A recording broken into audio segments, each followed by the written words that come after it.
Послание святого апостола Павла чтение.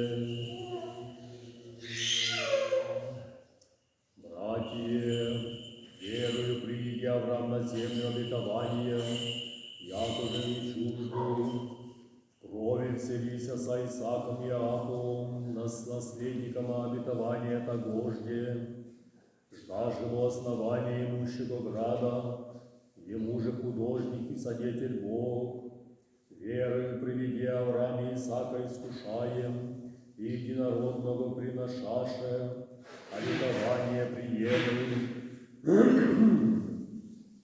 Ему же глаголом высть, яко Исааца наречетися семя, о мысли, яко из мертвых воскресите силен есть Бог, тем же тобою в притче прият.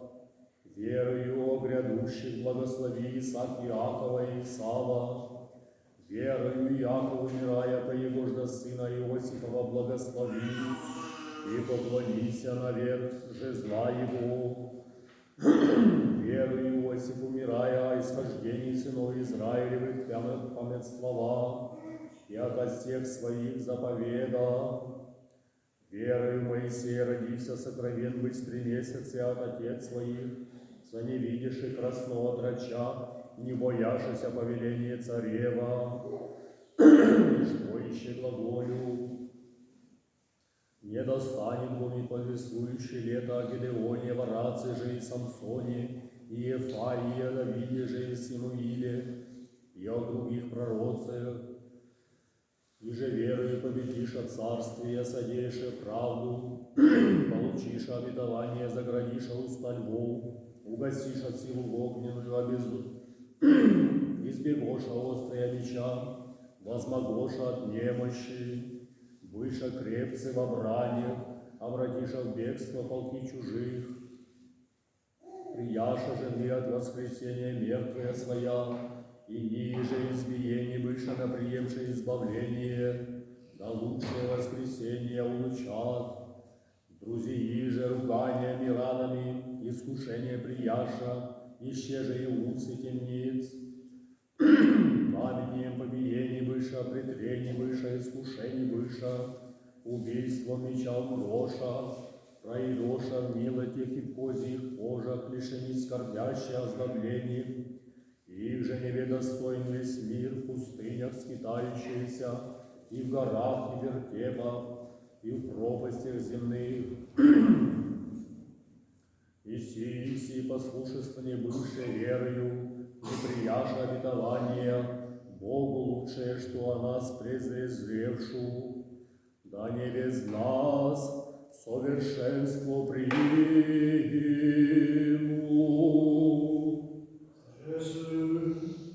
Lecture de l'épître du saint apôtre Paul aux Hébreux. Soyons attentifs.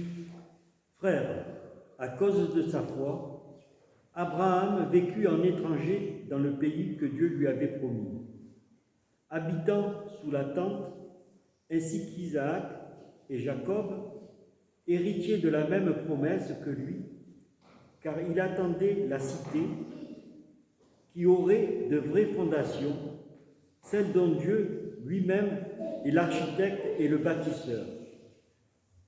Et que dire de plus?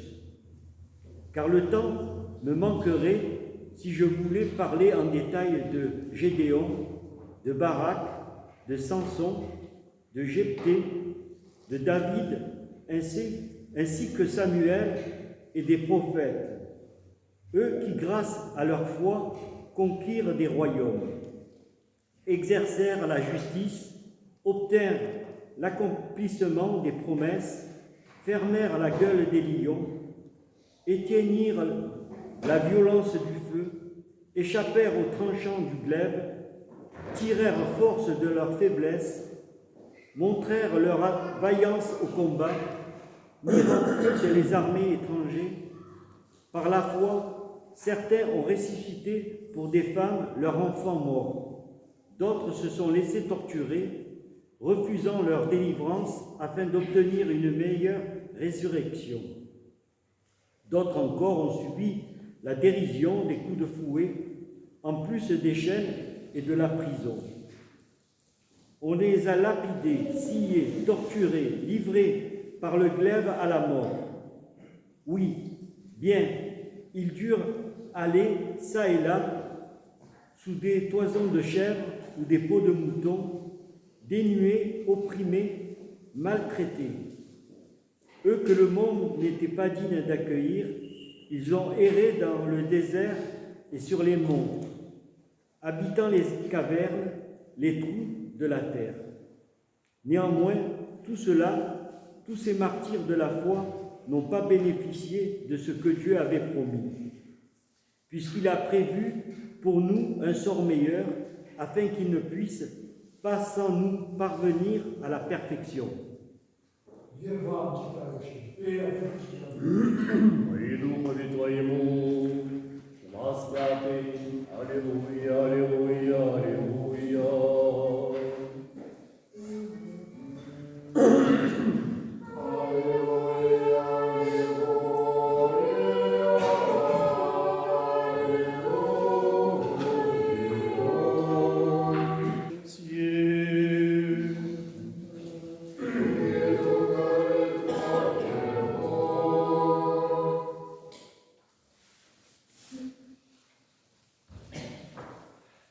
Lecture de l'Évangile selon saint Matthieu.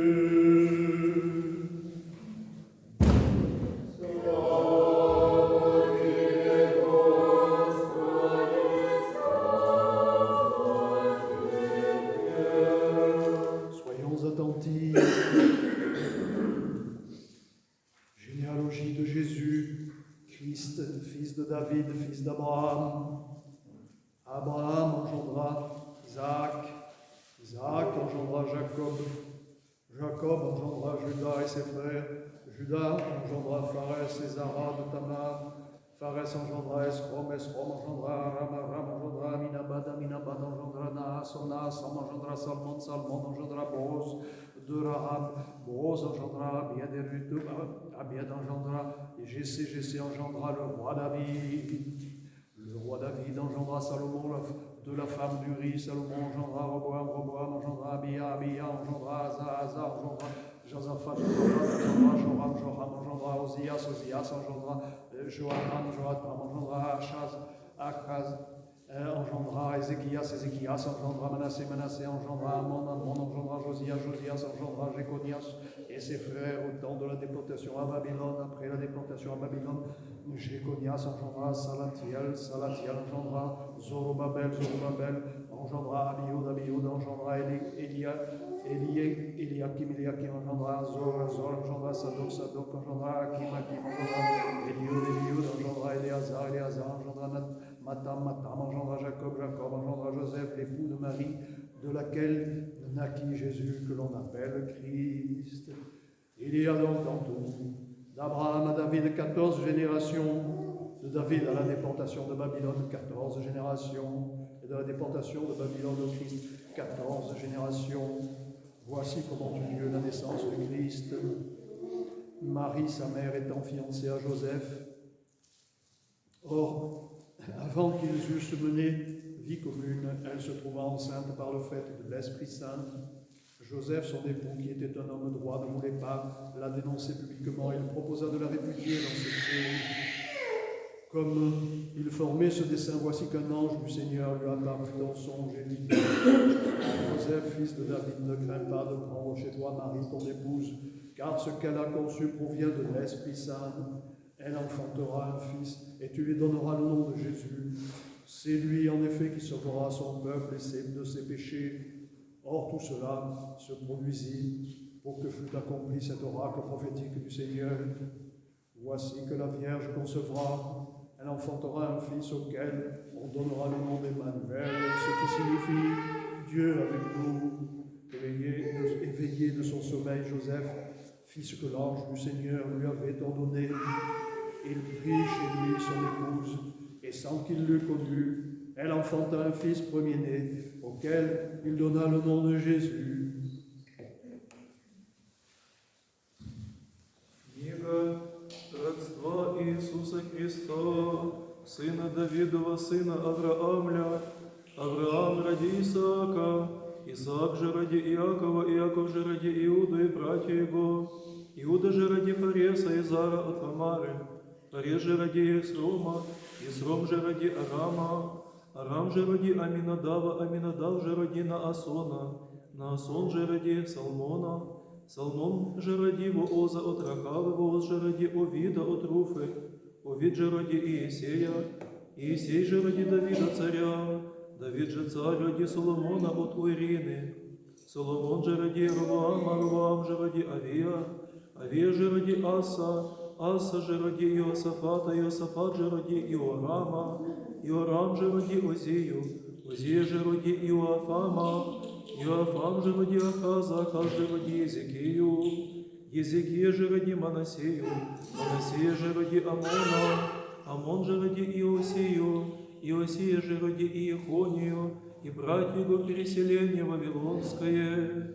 Во преселении же Вавилонском Иехония ради Салафииля, Салафииль же ради Зарубавеля, Зарубавель же ради Авиуда, Авиуд же ради Илиакима, Илиаким же ради Азора, Азор же ради Садока, Садок же ради Ахима, Ахим же ради Елиуда, Елиуд же ради Елиазара, Елиазар же ради Матфана, Матфан же ради Иакова, Иаков же ради Иосифа, мужа Марина, из нея же родился Иисус, глаголемый Христос.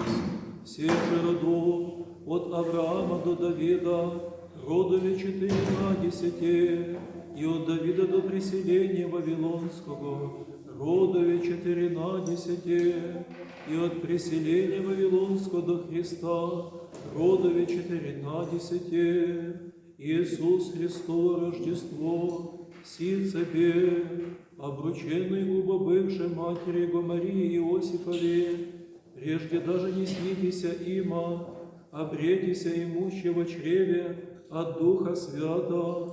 Иосиф же муж ее праведен сын, и не хотя ее обличите, восхоте тай постить ее, сия же ему помыслившу, се ангел Господень во сне явися ему глаголя, Иосифе, сыне Давидов, не убойся приятия Мариам, жены твоя, родшая бося в ней от Духа Свята есть, родит же сына, и наречеше имя ему Иисус, той воспасет люди своя от грех их, сие же все бысть, да сбудется реченное от Господа пророком глаголюще, все дева во чреве приимет, и родит сына, и нарекут имя ему Емануил, еже и сказал ему с нами Бог, восстал же Иосиф от сна, сотвори, як уже повеле ему ангел Господень, и приял жену свою, и не знаешь ее, донде же ради сына своего, первенца, и нарече имя ему Иисус.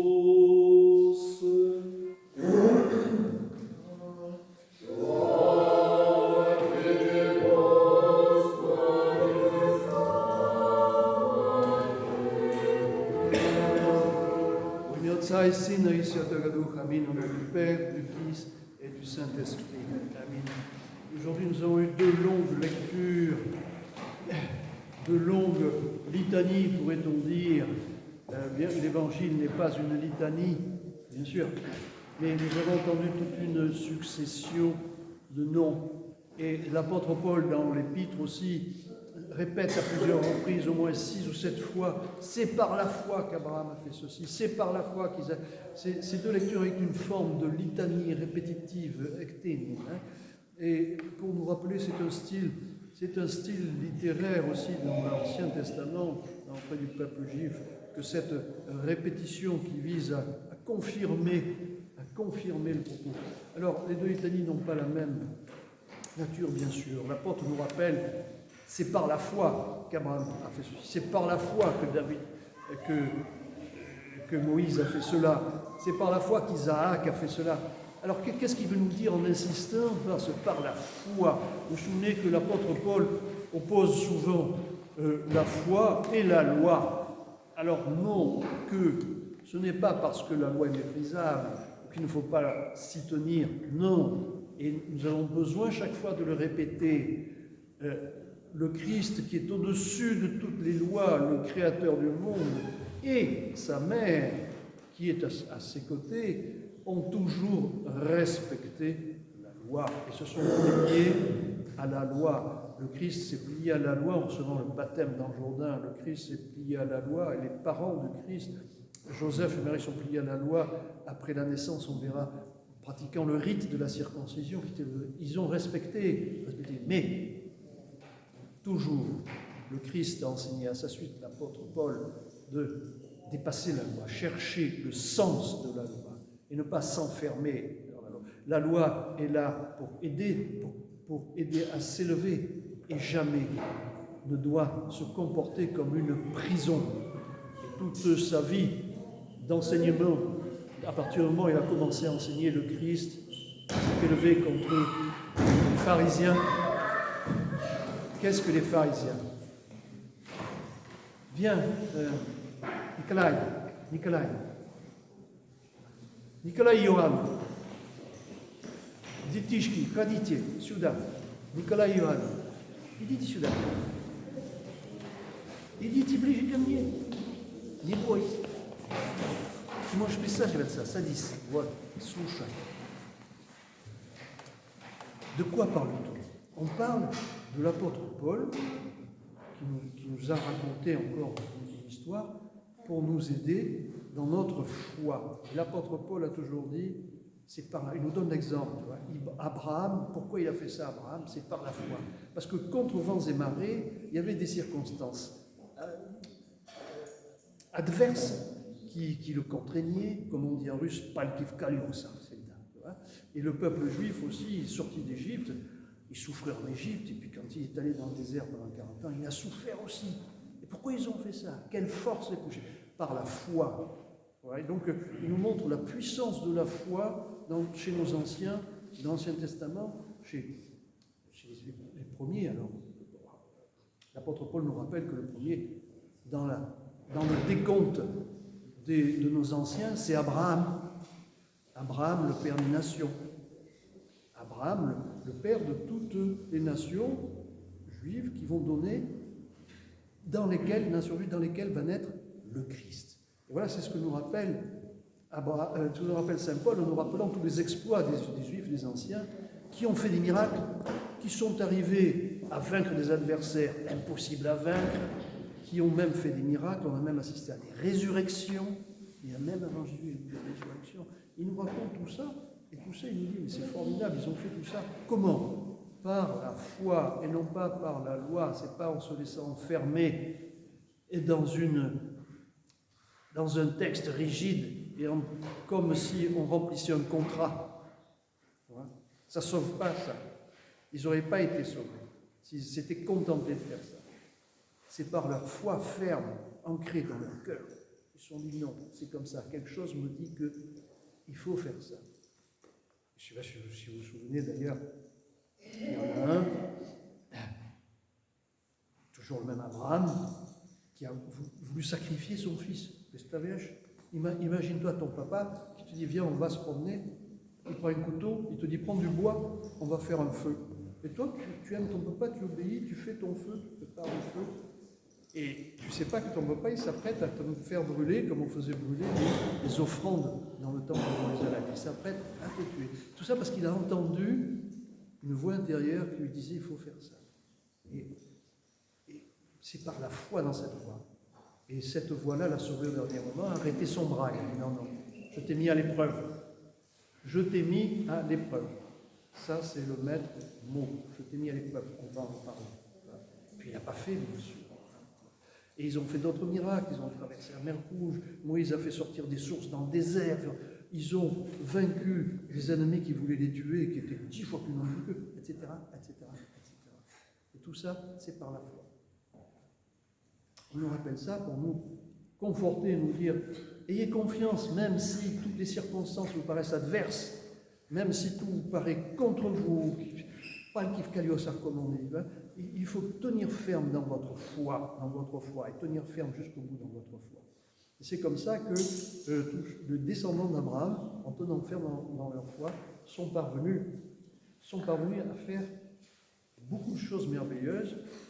Et par contre, bien qu'ils soient dans la main de Dieu, et qu'ils soient protégés de Dieu, Saint Paul nous dit, ils n'ont pas connu de leur vivant,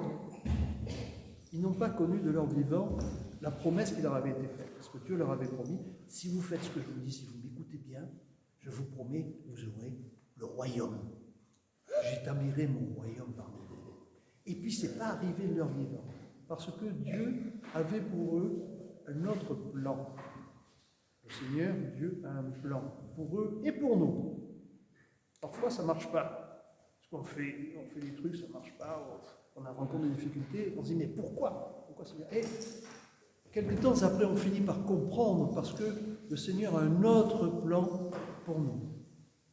Il y a une expression aussi en russe pleine de sagesse. C'est toujours pour quelque chose de meilleur.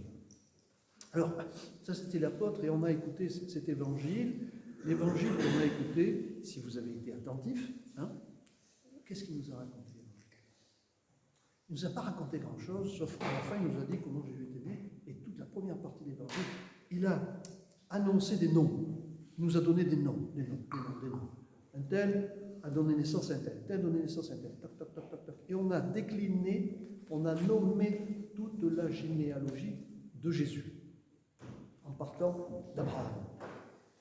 Et l'évangile nous dit, il y a eu 3 fois 14 générations.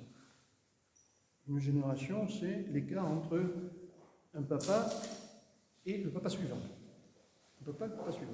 Donc 14 générations, 14 papas qui se sont succédés, 3 fois. Tout ça pour arriver jusqu'à Jésus. C'est dire que, on vient de dire que parfois, tu sais, dans notre vie, on constate qu'il y a des contrariétés. C'est parce que Dieu a d'autres plans pour nous. Il veut faire autre chose que ce qui nous appelle en premier temps. Et là, tu te rends compte, il a fallu attendre 14 générations, 14 générations, 14 papas pour arriver au plan de Dieu. Le plan de Dieu, c'était quoi? C'est la naissance de Jésus. Alors pourquoi est-ce qu'on lit cet évangile maintenant? Parce que la semaine prochaine, dans une semaine, ça sera la nativité, ça sera Noël, ça sera la naissance de Jésus. Aujourd'hui, en Occident, là où nous vivons, tout le monde fête Noël le 24 décembre. C'est devenu une fête commerciale. C'est bien si c'est resté une fête familiale, c'est déjà bien. La famille se rassemble, tous ensemble, ça c'est très très bien. Parce que la famille, c'est la première église. C'est la première église. Et on le voit avec la naissance de Jésus. Jésus, il est né dans une famille. Il n'est pas né dans une boîte. Il est né dans une famille. C'est ça, c'est très important. Et pour nous, en fait, la fête religieuse de la naissance de Jésus, l'anniversaire de Jésus, c'est dans une semaine. Nous, tu vois, aujourd'hui dans le monde, on a l'habitude de fêter Noël avec des cadeaux aux enfants pour la Noël. Et c'est complètement à l'envers si tu réfléchis un petit peu. Qu'est-ce qu'on fête à Noël? Noël, c'est la naissance de Jésus. Oui, c'est son anniversaire. Quand c'est l'anniversaire de quelqu'un, on s'offre des cadeaux à soi ou on offre des cadeaux à celui dont c'est l'anniversaire? À celui dont c'est l'anniversaire. Juste. Voilà. Et on a un petit peu perdu ça de vue, tu vois, quand pour la Noël, on offre des cadeaux aux enfants. Ah, parce que ces enfants, ils ressemblent à Jésus. C'est parce qu'on a oublié que c'est l'anniversaire de Jésus. On est tout dans l'esprit de la fête. On est dans l'ambiance de la fête. Mais on a oublié que c'est l'anniversaire de Jésus. Alors pourquoi est-ce qu'on lit cette longue généalogie en donnant tous les noms? Ça, c'est un style littéraire de l'Ancien Testament, où par la précision et la répétition, la déclinaison comme ça, on atteste de la véracité de ces choses-là. C'est un style littéraire qui veut attester de la véracité. On décline et on nomme tout le nom, jusqu'à Marie, et Joseph, et Jésus. Alors, on lit cet évangile-là en préparation de la Noël qui aura lieu dans une semaine. C'est là, comme on dit, la dernière ligne droite de notre carême, le carême dans lequel on était, la préparation à cette grande fête de la Nativité, qui aura lieu dans une semaine. Alors, je voudrais attirer votre attention sur une une petite réflexion aussi. Toute cette déclinaison de génération, c'est un peu comme un arbre généalogique. C'est un peu comme un arbre généalogique. Et un arbre généalogique, en fait, quand on le dessine, T'as tombé. c'est gentil. Quand on le dessine, quand on le représente, l'arbre s'épanouit. L'arbre s'écarte, s'épanouit. À partir d'un géniteur, d'un mariage, d'une famille, naît plusieurs enfants, et l'arbre s'épanouit. Alors parfois on le dessine dans ce sens-là, c'est-à-dire qu'à partir d'un premier initiateur, l'arbre se multiplie, se ramifie, et il y a de plus en plus de branches. Ou alors, parfois, les généalogistes les représentent dans l'autre sens, à partir d'une souche, l'arbre pousse et il y a de plus en plus de branches. Et là, c'est l'inverse. C'est l'inverse, c'est-à-dire que de tous les peuples d'Israël, de toutes les générations, l'Évangile nous montre comment c'est arrivé à Jésus. Comment, à partir d'une multitude et d'un grand nombre, d'une foule, toutes les choses ont été construites pour arriver à Jésus. Je dirais, ça a la forme un petit peu d'un arbre généalogique à l'envers. Un arbre qui s'amenuise et qui va directement sur Jésus. Peut-être que ça devrait nous faire réfléchir au sens de l'histoire. Quand on regarde l'évolution du monde, on est émerveillé aujourd'hui, en particulier les scientifiques, de plus en plus, avec les outils de connaissance qu'on a, mettent tout ça en lumière, et on est émerveillé par la précision de l'évolution du monde et comment, au milieu de la possibilité de possibilités multiples d'évolution, c'est juste celle qui mène à cet endroit-là qui s'est développée. Alors que, du point de vue des probabilités, je parle un peu sur le plan scientifique, mais c'est pour donner une image, ça aurait pu être une indéfinité d'autres possibilités. Mais c'est juste celle-là qui a été choisie par le monde, par la création. Alors tout ça nous invite à voir les choses peut-être de notre œil et à voir le temps surtout d'une autre façon. Si on regardait le temps à l'envers, est-ce que nous n'avons pas une fausse conception du temps? Est-ce que l'origine du temps, c'est pas son terme? Est-ce que l'origine de la création, ce n'est pas la naissance du Christ et sa résurrection? C'est la petite réflexion à laquelle nous conduit cette longue généalogie si précise qui, au milieu d'une indéfinité de possibilités, chirurgicalement amène au Christ.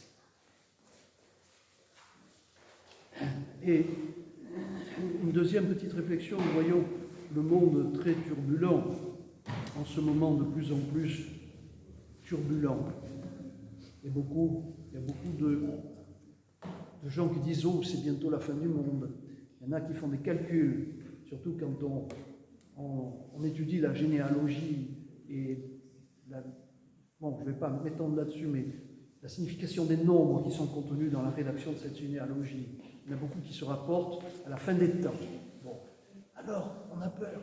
Ah, c'est terrible, oui, on voit des traces de la fin des temps partout. Il y a la guerre partout, il y a la démolition partout. Le monde unique avec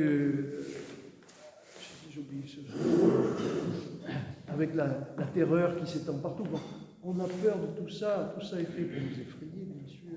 Et on se dit, mais vraiment, on est à la fin des temps et il va y avoir quelque chose de terrible et nous vivons des temps terribles.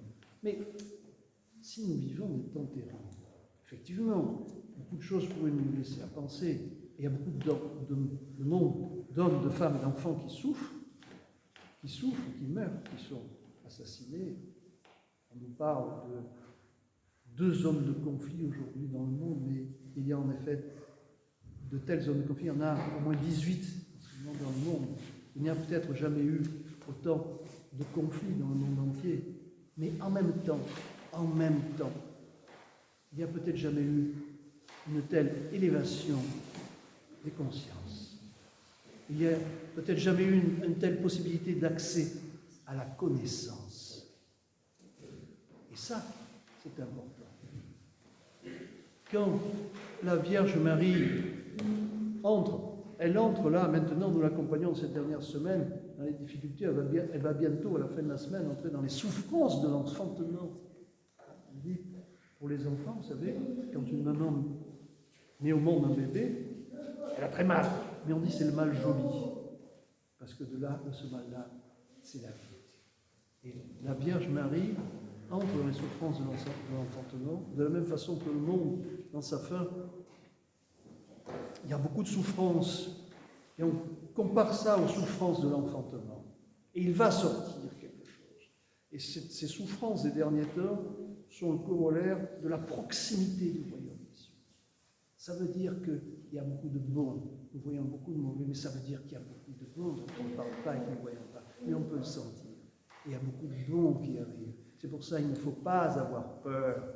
Il ne faut pas avoir peur, ne pas se laisser hypnotiser par la peur qu'on nous impose, sous laquelle on essaie de nous tenir, muets et biazoum et sans réflexion. Non, n'ayez pas peur, au contraire. Prions pour tous ceux qui... Priez 2 fois plus pour tous ceux qui souffrent, mais n'ayez pas peur et réjouissez-vous et regardez toutes les bonnes choses qu'il y a. Partagez les bonnes choses. Aimez-vous les uns les autres. Écoutez le message de l'Évangile, écoutez la leçon de l'Évangile, pratiquez-la, mettez de l'ordre en vous-même. Soyez dans la joie dans votre cœur. Tout le reste viendra de surcroît. Et ayons confiance. Ayons confiance, comme le dit l'apôtre Paul, Dieu a en vue quelque chose de meilleur. Malgré les souffrances et les difficultés de ce moment, Dieu a en vue quelque chose de meilleur. Alors, avec la Vierge Marie, qui va chercher un abri, qui va se faire claquer la porte au nez par tout le monde en plein hiver, alors on peut s'en rendre compte un petit peu, Jean, Johan et Nicolas, on peut s'en rendre un petit peu compte. La Vierge Marie, qui est enceinte, qui va accoucher, elle n'a pas où dormir, il n'y a pas d'hôtel, les hôtels sont pleins, on leur ferme la porte au nez, et elle va finir par trouver une étable. Bon, c'est mieux que rien. Et alors, accompagnons-la, mais la Vierge Marie, malgré toutes ces difficultés, elle ne trouve pas d'hôtel. Elle a froid. Ils ont peut-être faim aussi. L'Évangile ne dit pas, mais sans doute, c'est difficile de trouver un gîte ou de la nourriture. Et malgré tout ça, la Vierge Marie a confiance. Elle a confiance à la parole de Dieu. Et c'est avec foi qu'elle continue. Avec foi, Marie et Joseph ont confiance dans la parole de Dieu. Alors avec Marie et Joseph, ayons confiance et n'ayons pas peur. Amen.